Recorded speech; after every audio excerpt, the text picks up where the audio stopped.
Hello everyone, welcome back to my YouTube channel. අපිට නිතරම ඕන වෙන Excel ෆෝමියුලා හරියටම දැනගන්න විදියක් නැතුවද ඔයත් හිටියේ. එහෙනම් මේ වීඩියෝ එක ඔයාට. මේ වීඩියෝ මාලාව හරහා මම ඔයාලට කියලා දෙන්න යන්නේ අපිට එදිනෙදා අවශ්‍ය කරන Excel ෆෝමියුලා නිවැරදිව භාවිත කරන්නේ කොහොමද කියලා. වීඩියෝ එකට යන්න කලින් channel එක subscribe කරන්නත් අමතක කරන්න එපා.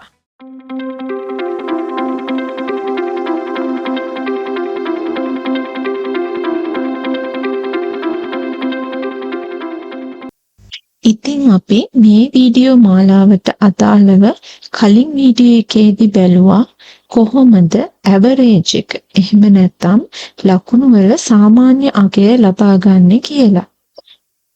එතනදී අපි පාවිච්චි කරපු දත්ත සහිත වගුවම භාවිතා කරලා අද අපි බලමු කොහොමද පන්තියේ විනියා එහෙම නැත්නම් රෑන්ක් එක හොයාගන්නේ කියලා. එකතුව සහ ඇවරේජ් කියන දෙකම භාවිතා කරලා ඔයාට රෑන්ක් එක හොයාගන්න පුළුවන්. නමුත් අපි අද එකතුව භාවිත කරලා රෑන්ක් එක හොයාගමු. ඔයාට මතක ඇති අපි කලින් වීඩියෝ එකේදී ටෝටල් එක සහ ඇවරේජ් එක සොයාගන්න ඉතා සරල ෆෝමියුලා එකක් භාවිතා කරා. අන්න ඒ වගේම සරල ෆෝමියුලා එකක් මගින් අපිට රෑන්ක් එක එහෙම නැත්නම් පන්තියේ ස්ථානය ඉතා පහසුවෙන් සොයාගන්න පුළුවන්. ඔයා කරන්න ඕනේ ඔයාට රෑන්ක් එක ලබා ගැනීමට අවශ්‍ය සෙල් එක මත ක්ලික් කර මම මේ ලබා දෙන ෆෝමියුලා එක එම සෙල් එක මත ටයිප් කිරීම. ඉතින් කලින් වගේම මුලින්ම සමාන ලකුණ රෑන්ක් වරහණක් ඇරලා ඔයා මුලින්ම තෝරන්න ඕනේ ඔයා රෑන්ක් එක ලබා ගන්න ළමයාගේ ලකුණු වල ටෝටල් එක ඇතුළත් සෙල් එක සිලෙක්ට් කරන්න ඕනේ.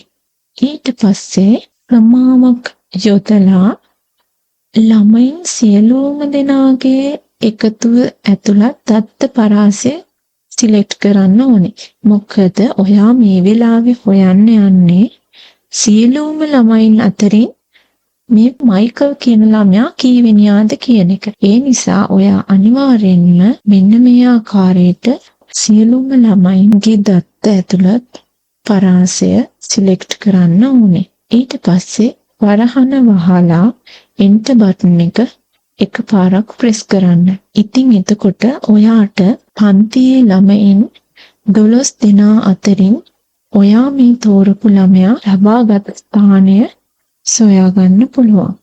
ඔයාට මතක ඇති අපි කලින් වීඩියෝ එකේදී එක් ළමයෙක් සඳහා පමණක් ෆෝමියුලා එක ලබා දී ඉන්පසු ෆිල් හැන්ඩල් එක මත ඩබල් ක්ලික් කිරීම හරහා අනිකුත් ළමයින් සඳහා අදාළ අගයන් ලබා ගත්තා. නමුත් ඔයා මතක තියාගන්න ඕනේ දෙයක් තියෙනවා. අපිට රෑන්ක් එක සොයන අවස්ථාවේදී ඒ විදිහට සරලවම ෆිල් හැන්ඩල් එක මත ක්ලික් කර ෆෝමියුලා කොපි කර ගැනීමෙන් නිවැරදි අගයන් ලබා ගැනීමට හැකියාව ලැබෙන්නේ නැහැ.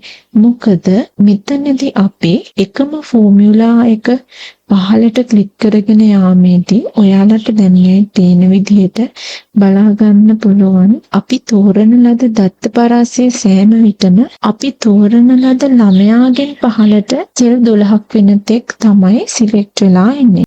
ඉතින් ඔයාට පේනවා දැන් අපි මේ විදිහට ෆෝමියුලා එක කොපි කළ විට සෑම විටම දත්ත පරාසය වෙනස් වී තියෙනවා වගේම එම වෙනස් වීම සිදු වෙලා තියෙන්නේ එකම කොලම් එකේ රෝ අංකය තමයි වෙනස් වෙලා තියෙන්නේ. නමුත් අපිට මේ වෙලාවේදී උවමනා වෙන්නේ අපි මුල් අවස්ථාවේ ලබා දුන් සෙල් 12 වෙනස් නොවී තියාගන්න. ඒ කියන්නේ සියලුම ළමයින්ගේ දත්ත ඇතුළත් පරාසය ෆෝමියුලා එක කොපි වෙන අවස්ථාවේදී වෙනස් නොවී තබා ගන්න අපිට අවශ්‍යයි. ඉතින් අපි මේ විදිහට රෝ අංකය වෙනස් නොවී තියෙන භාවිතා කරන ක්‍රමවේදයක් තියෙනවා. එතනදී ඔයා කරන්න ඕනේ ළමයින් සියල්ලගේම දත්ත ඇතුළත් පරාසය එහෙම නැත්නම් කමාවෙන් පසු ඔයා සිලෙක්ට් කරපු දත්ත පරාසය අතර තියෙන රෝ අංක 2ට ඉදිරියෙන් ඩොලර් මාක් එක ලබා දෙන්න ඕනේ. ඔයා අවධානයෙන්ම බලන්න ඕන කරුණක් තමයි කමා එකට වම් පැත්තෙන් ඔයා සිලෙක්ට් කරපු සෙල් එකේ නෙවෙයි ඔයා මේ වෙලාවේ ඩොලර් මාක් එක ලබා දෙන්න ඕනේ. කමාවට දකුණු පසින් ඔයා සියලුම දත්ත පරාසය සිලෙක්ට් කරපු සෙල් ඇඩ්‍රස් වල තමයි ඔයා මේ විදිහට රෝ නම්බර් එක ඉදිරියෙන් ඩොලර් මාක් එක ලබා දෙන්න ඕනේ. ඉතින් මේ ඩොලර් මාක් එක ලබා දීමෙන් සිද්ධ වෙන්නේ ඒ අංක වෙනස් නොවි අපේ ෆෝමියුලා එක කොපි වෙන එක.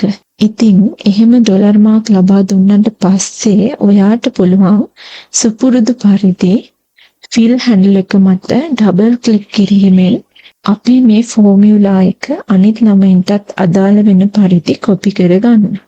එතකොට ඔයාට දකින්න පුළුවන් නිවැරදි දත්ත ගණනය වෙලා ඇවිත් තියෙනවා කියලා. ඉතින් ඔයාට මෙහි නිවැරදි බව බලා ගන්න පුළුවන්. හෝටල් එකේ වැඩිම අගය 253 තියෙන ළමයා තමයි මෙතනදී පන්තියේ පළවෙනියා වෙලා තියෙන්නේ. ඒ වගේම එකතුව ලෙස අඩුම අගය එහෙම නැත්නම් 122 ලබාගත් ළමයා පන්තියේ 12 වෙනියා ලෙස ගණනය වෙලා ඇවිත් තියෙනවා. ඉතින් අපි ඊළඟ වීඩියෝ එකෙන් බලමු එක් ළමයා ලබාගත් ලකුණු වලට අදාළව ග්‍රේඩ් එකක් ලබා දෙන්නේ කොහොමද කියලා. ඉතින් මේ වීඩියෝ එකට ලයික් එකක් දාන්නත් අමතක කරන්න එපා.